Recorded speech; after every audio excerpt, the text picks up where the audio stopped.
വീണ്ടും വരുന്നവനായ യേശുക്രിസ്തുവിൻ്റെ നാമത്തിൽ ഏവർക്കും സ്നേഹവന്ദനം. ഈ പുതിയ പ്രഭാതത്തിലെ നമ്മുടെ വായന ഭാഗം സങ്കീർത്തനങ്ങൾ 145 മുതൽ 147 വരെ. ഇന്നത്തെ ചിന്തയ്ക്കായി എസ്തേറിൻ്റെ പുസ്തകം 2-ാം അധ്യായം 21-ാം വാക്യം. അഹശ്വേരോശ് രാജാവിനെ കയ്യേറ്റം ചെയ്യുവാൻ തരം അന്വേഷിച്ചു. ഹിന്ദു ദേശം മുതൽ കൂശ് വരെ 127 സംസ്ഥാനങ്ങൾ വാണ രാജാവായിരുന്നു അഹശ്വേരോശ്. പുരാതന ഗ്രീക്ക് ഭാഷയിൽ ഈ പേരിന് സെർസസ് എന്നാണ് വിളിച്ചിരുന്നത്. ശക്തനായ മനുഷ്യൻ എന്നതാണ് അഹശ്വേരോശ് എന്ന പേരിൻ്റെ അർത്ഥം. യഹൂദർക്കെതിരെ പരാതി സ്വീകരിക്കുന്ന വ്യക്തിയായിട്ടാണ് എസ്രായുടെ പുസ്തകം 4-ാം അധ്യായത്തിൻ്റെ 6-ാം വാക്യത്തിൽ ഈ രാജാവിനെ നമുക്ക് കാണുവാൻ സാധിക്കുന്നത്. എന്നാൽ ദാനിയേലിൻ്റെ പുസ്തകം 9-ാം അധ്യായം 1-ാം വാക്യത്തിൽ ദാര്യാവേശിൻ്റെ പിതാവാണ് അഹശ്വേരോശ് എന്ന് കാണുന്നുണ്ട്. എന്നാൽ പിൽക്കാല യഹൂദ പാരമ്പര്യത്തിൽ ദേശാന്തരിയായ യഹൂദൻ എന്ന അർത്ഥത്തിലും അഹശ്വേരോശ് എന്ന പദം ഉപയോഗിച്ചിരിക്കുന്നു. എസ്തേറിൻ്റെ പുസ്തകത്തിലാണ് ഈ രാജാവിനെ കുറിച്ച് നമുക്ക് കൂടുതൽ മനസ്സിലാക്കുവാൻ സാധിക്കുന്നത്. ഇന്ന് അഹശ്വേരോശ് രാജാവിൻ്റെ 2 പ്രത്യേകതകളെക്കുറിച്ച് നമുക്ക് ചിന്തിക്കാം. ഒന്നാമതായിട്ട്, അനുതപിക്കുന്ന അഹശ്വേരോശ്.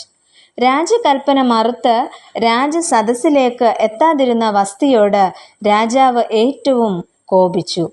അവൻ്റെ കോപം അവൻ്റെ ഉള്ളിൽ ജ്വലിച്ചു എന്നാണ് തിരുവചനം പറയുന്നത്. 1-ാം അധ്യായത്തിൻ്റെ 14-ാം വാക്യം. ഈ ഭാഗത്ത് പറയുന്നത് രാജകൽപ്പന അനുസരിക്കാതിരുന്ന വസ്തി രാജ്ഞിക്ക് വേണ്ടി എടുത്ത തീരുമാനത്തെക്കുറിച്ചാണ്. സകല ഭാര്യമാരും വലിയവരോ ചെറിയവരോ ആയ തങ്ങളുടെ ഭർത്താക്കന്മാരെ ബഹുമാനിക്കണമെങ്കിൽ വസ്തിയെ രാജസ്ഥാനത്ത് നിന്നും രാജ്ഞി നീക്കം ചെയ്യണം.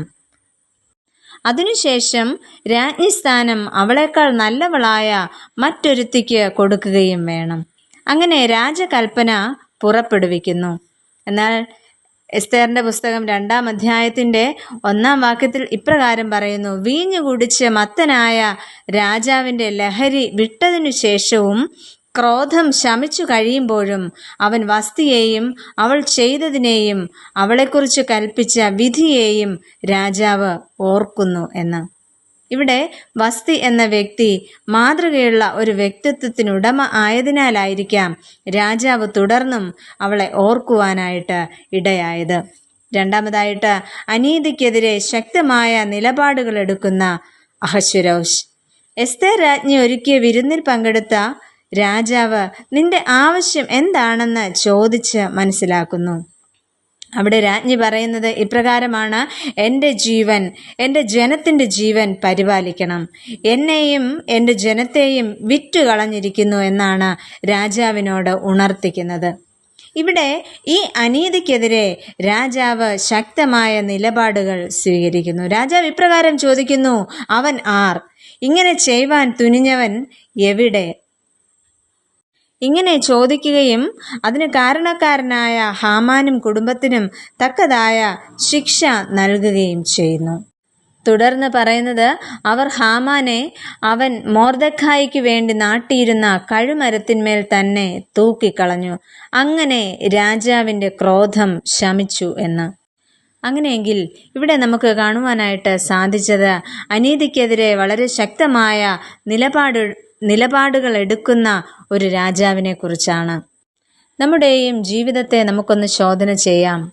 എൻ്റെ ജീവിതത്തിൽ ഞാൻ എടുക്കുന്ന നിലപാടുകൾ എപ്രകാരമാണ്?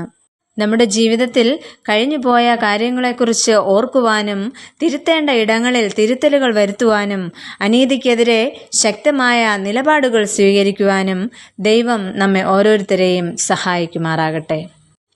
നമുക്ക് പ്രാർത്ഥിക്കാം. പ്രിയ കർത്താവേ, ഞങ്ങളെ തന്നെ അവിടുത്തെ കരങ്ങളിലേക്ക് സമർപ്പിക്കുന്നു.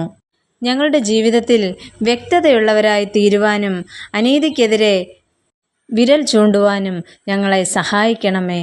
ആമേൻ.